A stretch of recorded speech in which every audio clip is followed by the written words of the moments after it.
The next thing, though, says, we know the election's important.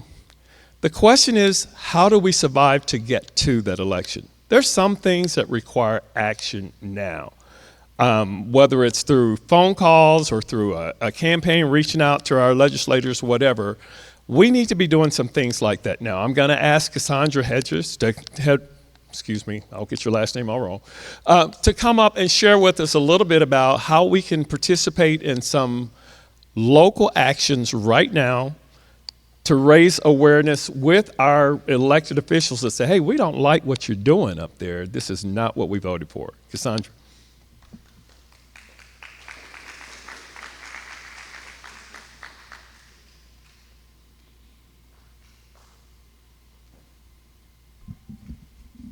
Can you guys hear me? I learned this morning that I'm microphone impaired, apparently, so I guess it's working now. So my name is Cassandra Harrigus. It rhymes with asparagus, if that helps, corny, but it works. My husband Mike and I moved here from the blue state of Illinois when we retired 5 years ago. I think it was 5 years ago. I have never been active politically before in my life. It was late in the election cycle last year that I really got cold feet thinking about Trump being president again, and decided I had to do something to save my own sanity, if nothing else. And so I started with door hangers. I joined all of you all, started coming to these meetings, and it's been helpful to my sanity. I think it was about February of this year, I started getting, I don't know if you guys have heard of TDS, Trump Derangement Syndrome. I was in some pain. I needed to do more. So I heard about 5 calls. You guys maybe see this on your tables. Have any of you heard of 5 calls? Anyone used 5 calls? Oh, good, yay. So if you want to add anything to what I have to say, I'd certainly welcome that. So 5 calls is a tool to help you make calls to your congressional representatives. I don't know about you, I am not comfortable at the idea of picking up the phone and calling a stranger in Congress. Not comfortable with that at all. I am an introvert. 50 years later, my sister and I still joke about when we were hangry, pizza-loving teenagers, both afraid to pick up the phone and order a pizza. And now we are both calling Congress regularly. And this makes it not so hard to do. So there's a QR code on here that you can scan to find your way to the website, or there's an address on here that you could type in.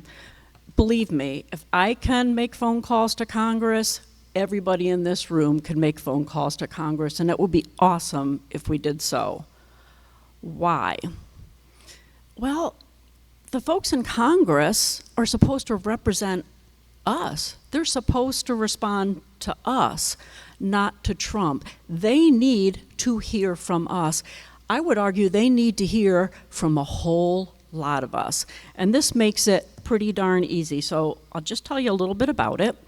If you go out onto the site, you can type in your zip code, and it will call up for you who your congressional representatives are.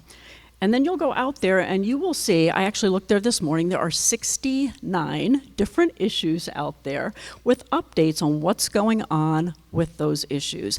And then for each one of those, there's a script. It's maybe a paragraph, 2 paragraphs long, so you don't even have to come up with what you want to say. You can just read the words out when you dial that phone. Oh, and if you use their app, it will actually dial the phone for you. You just have to hit the button and you will be connected to Lindsey Graham's office.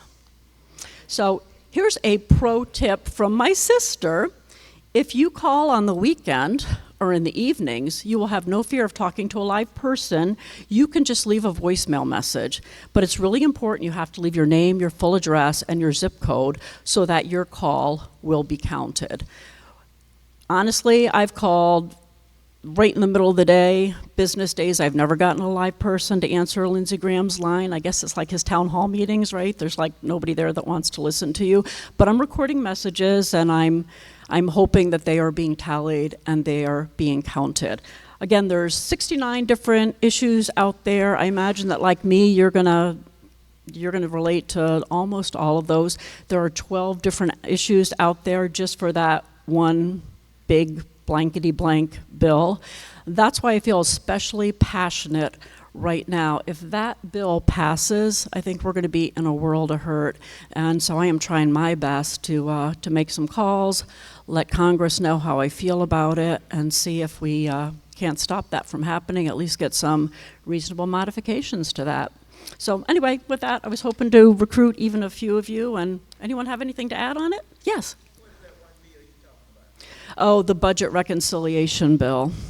So the bill that is going to add quite a bit to our deficit, that is going to give tax breaks to the billionaires that, you know, really need those tax breaks, and increase taxes for those that are lower paid. It's going to chip away at Medicaid and Medicare, and it's a horror. It is absolutely a horror, and I feel like we can't let that happen.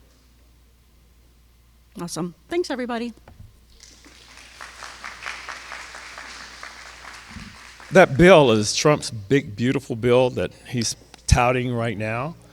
It's got all kind of budget issues in it that are detrimental to us. But then you look at all the other stuff they snuck into that bill in the middle of the night that talks about limiting what the courts can do, that talks about what they can do to get around future elections. There's a lot of stuff in there that has nothing to do with the budget, that has everything to do with raping and taking away our rights and freedoms here. So it's important. And at this point, we need to reach out to all of our legislators, even the ones in the House that have already voted. You know, Sherry Biggs was a great big liar. She stood right there in McCormick and told us she would never vote against Medicaid, cutting Medicaid, and turned right around and did that. Well, it's time for Sherry Biggs to hear from us. And again, like she said, no one's going to be there to talk to you. You don't have to worry about, am I going to be articulate enough to make the conversation? It's the numbers that are being logged in that says, hey, we had this many calls from this many people, or our lines were tied up for however long it was. That's an easy lift. That's a simple lift for us and for our friends and families. We've just got to click a QR code and get on our cell phones and leave the message. So it's very, very important. And it's something that we can do, that we need to do before we ever get a chance to fix this with the next election.